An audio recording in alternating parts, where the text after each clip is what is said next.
Assalamualaikum warahmatullahi wabarakatuh. Perkenalkan, nama saya Yardan Hazi dengan NPM 2235104469.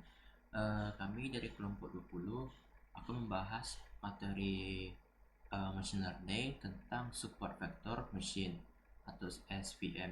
Nah, di sini kasus yang akan kami bahas adalah deteksi diabetes menggunakan support vector machine atau SVM.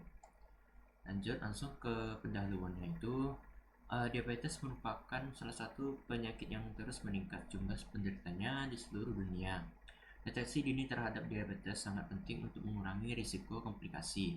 Teknik klasifikasi berbasis machine learning seperti support vector machine atau SVM dapat membantu dalam menganalisis data medis dan memberikan prediksi yang akurat mengenai kemungkinan seorang pasien menderita diabetes. Penelitian ini bertujuan untuk menerapkan metode SVM dalam mengklasifikasikan pasien berdasarkan parameter medis yang tersedia dalam dataset.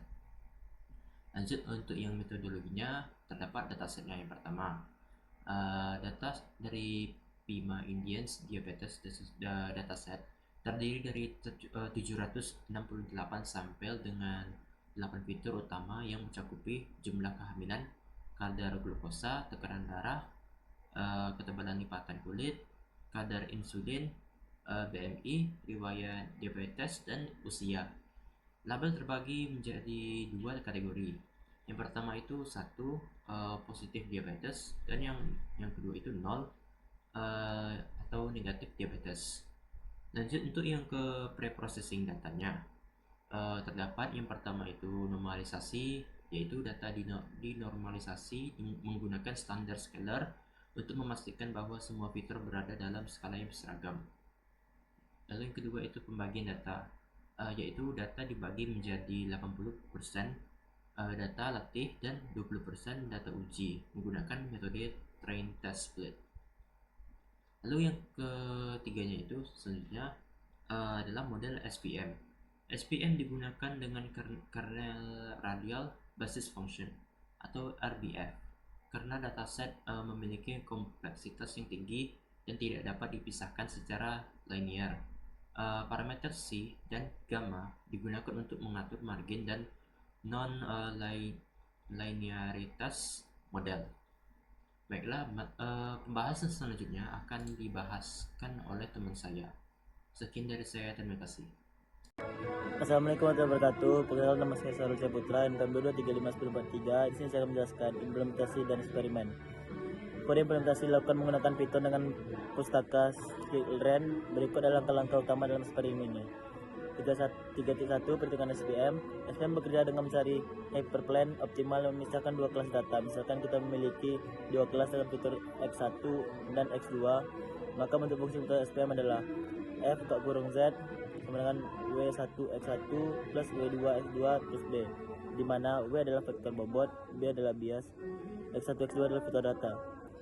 Untuk menemukan hyperplane optimal, kita memaksimalkan margin antara dua kelas dengan menyelesaikan permasalahan optimasi berikut.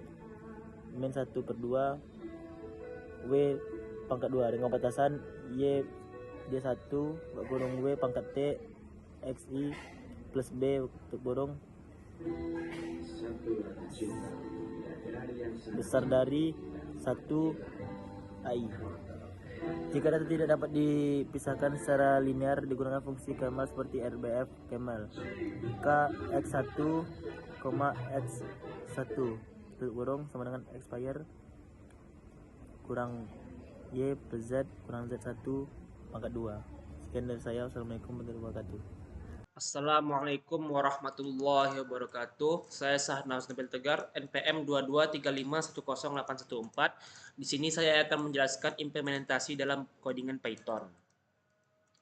Baiklah, pada codingan ini, kode ini mengimpor berbagai pustaka, NumPy dan Pandas untuk memanipulasi data, Matplotlib ini biasanya untuk divisualisasi, scikit-learn untuk pemrosesan data, normalisasi, pemisahan data, pelatihan model, dan evaluasi. Selanjutnya pada bagian load dataset,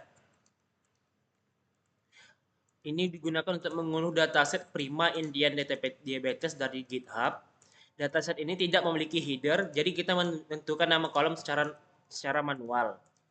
Dataset ini berisi 768 sampel dan 9 fitur dengan outcome sebagai label 0 sama dengan tidak diabetes, 1 sama dengan diabetes.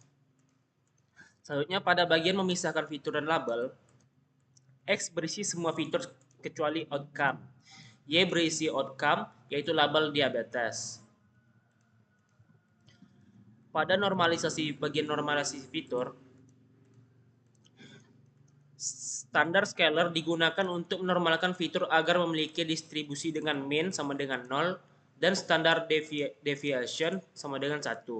Ini membantu algoritma SVM bekerja lebih baik karena SVM sensitif terhadap skala fitur. Selanjutnya, pada split data menjadi training dan testing, data dibagi menjadi 80% training dan 20% testing. Random state sama dengan 42 memastikan hasil yang konsisten setiap kali kode dijalankan. Selanjutnya, inisialisasi model SVM. Pada bagian ini, menggunakan support vector machine atau SVM dengan kernel, RBL atau radial basis function, cocok untuk data yang tidak linear, C sama dengan 1.0, parameter regularisasi atau trade-off antara margin besar dan salah klasifikasi. Gamma sama dengan scale, skala otomatis untuk kernel RBF. Selanjutnya pada bagian prediksi, model yang telah dilatih digunakan untuk memprediksi outcome pada data uji. Selanjutnya pada codingan evaluasi model, akurasi skor untuk menghitung persentase prediksi yang benar, confusion matrix matrix kesalahan untuk melihat true positif, false positif, true negatif, dan false negatif. Classification report memberikan metrik evaluasi lainnya seperti precision, recall, dan F1 score. Maka hasil programnya adalah seperti ini. Hasil eksperimen. Evaluasi model dilakukan dengan akurasi confusion matrix dan classification report. Dan dari hasil eksperimen, model SVM mampu memberikan akurasi yang cukup dalam klasifikasi diabetes. Analisis dan pembahasan. Dari hasil eksperimen, model SVM kernel RBF bagus deteksi pasien berisiko diabetes C dan gamma dioptimalkan pakai grid search dan Bayesian optimization.